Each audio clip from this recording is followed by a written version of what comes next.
Hey, what's up? This is Chosen, and in this video, we are going to be breaking down a new resource that we have developed here, showing every single set in the game, what it does, where to farm it, and how we rank it for each and every class in the game. Currently, we're going to be adding this to the website soon, but I want to get this out there to you as soon as possible because I know a lot of times people are confused about where to farm things and what dungeon drops what, where should I be looking to farm, because we are coming to a point now where it's going to be time to farm. A lot of servers are getting close to that Hell 4 spot in the game where you can finally get rings to drop and you can start filling out some of these sets. So I'm going to break this down for you, and I will also link to the spreadsheet down below if you want to pull it up and have it on your side to take a look at as well. So let's get into it.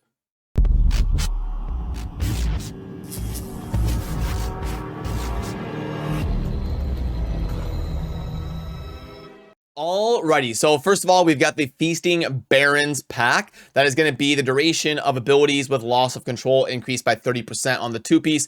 The 4-piece enemies suffering loss of control take 15% more damage. And then the full set is freeze and damage nearby enemies when you kill an enemy under loss of control already. So you can see that this ends up being best for necromancer and wizard. Typically, the other classes are probably going to have better choices if you're looking at the grand scheme of all of the sets. Then we've got Grace of Flagellant. The 2-piece is persistent ground, channeled, and continual damage increased by 15%. Then the 4 is deal additional damage to enemies after 5 successive hits. And the full set is 4% chance when damaging an enemy to summon lightning that will damage and stun enemies upon hitting them. Now, this is obviously going to be the best for the wizard. Does a lot of that channeling damage with the crystal and all of that. So really going to be a set that they're probably on the look for the other classes, going to be a little bit more niche. Then Isatar Imbued. The 2-piece is movement speed increased by 30% for 2 seconds every time an enemy is killed. And then the 4 damage dealt increases by 2.5% for every 5% increase in movement speed, stacking up to 25% on the damage. And then the full set is 10% chance to obtain a soul orb for 10 seconds every time an enemy is killed and cannot be used consecutively. Now, Isatar, especially like the 2-piece set, going to be a very good filler set for a lot of different classes, and obviously amazing for the Crusader, which really is built around high mobility with the steed, draw, and quarter ability. Gonna really shine there on the satyr, but still a generally useful set for basically all of the classes. Shepherd's Call to Wolves. Your summons deal 15% increased damage. We all know where that's going to be handy. The 4-piece is crit chance increased by 3% for each of your current summons, up to a max of 18%. And then the full is unlock a frenzy state for summons, increasing their damage and attack speed. Now, obviously, this is going to be best for the necromancer. The monk can take advantage of the mystic allies. The demon hunter, you've got like sentries and stuff, and there's a lot of different situations where this could end up being decent, but you just have better choices sometimes on those other classes besides the necro that really revolves around that kind of a play style with some of its builds. Untouchable Mount Bank. We've got the 2-piece. Each time you take damage, 20% chance to gain a shield equal to 13% of max life. Cannot occur more than once every 9 seconds.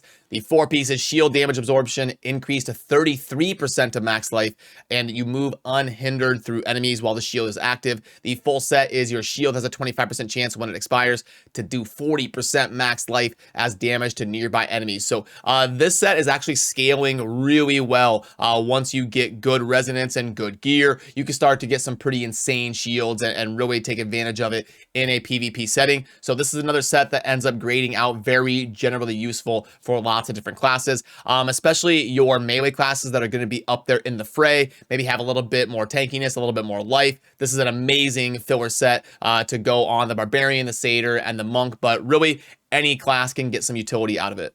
Vithu's Urges. The 2-piece is going to be increase the duration of all beneficial effects on you and your party by 30%.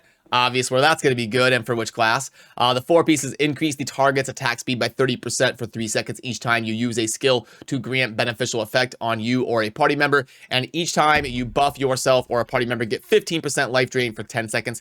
Cannot occur more than once every 40 seconds as the full 6-piece. So yeah, obviously the Crusader, this is going to be a really good option to pair up with the banner and the different things that are going on there, but can make sense for a lot of the different classes as well. The War Rags of Shalbas. The 2-piece going to be primary attack damage increased by 15%. The 4 is primary attacks gradually increase your attack speed up to a max of 25%. And then the full set primary attacks have a chance to increase attack speed for 10 seconds. Cannot occur more than once every 30 seconds. So this is going to be an amazing set. All of you Demon Hunters out there are going to be trying to get that Shalbas set. The Demon Hunter has the best primary attack in the game, or at least the one that does the most insane amounts of damage, and the playstyle can really revolve around popping Vengeance and cranking out damage with that primary attack ability with the Demon Hunter. So really going to be an amazing set here, Shalbas going on you Demon Hunters. Then the last one, we've got Wind Loft Perfection. Gain 1,000 winds, increasing movement speed by 15%, but deactivates for 3 seconds if you take damage. Increase your damage by 20% while 1,000 wind is active for the 4. And then the full set is gain a shield that makes you immune for 5 seconds with 1,000 winds, and cannot gain the shield more than once every 40 seconds. Currently, we've got this one's a little bit harder to peg down in terms of perfectly, well, not perfectly, it's never going to be perfect, but accurately rating it for the different classes. But we've got it as decent for a couple of them, but pretty niche for most classes as well. So yeah, just a quick video, kind of going over the sets. It's the first time I've gone over them in a dedicated video like this since launch, and really worked on this the last few days with a few friends of mine here in the Aftershock team and community to go through and try to get perspectives from people who main different classes and see what they think about these different sets. But make sure, and especially on new resources like this, make sure and let me know down below if you agree or disagree with any of these rankings. I would really like that input so that I can try to get as many opinions as possible to make resources as accurate as possible from when we port it over to the website, and keep stuff like this up to date as the game evolves and develops. And also a good opportunity for you to keep track of where this different stuff is going to be dropping. We've got it broken down right here, drop locations. I know it can be a little bit hard to know which dungeon you should be farming when, and we're coming into a point in the game, like I said in the intro, where we are finally going to be approaching Hell 4 pretty soon here, where the rings can drop, and we are going to be able to actually fill out some 4 and 6 piece sets a lot more realistically and get on that set grind to start min-maxing some builds here in the next month or so. So looking forward to hearing where you agree and disagree. And as always, thanks for watching. I will catch you in the next video very soon. Have a good rest of your day. Peace.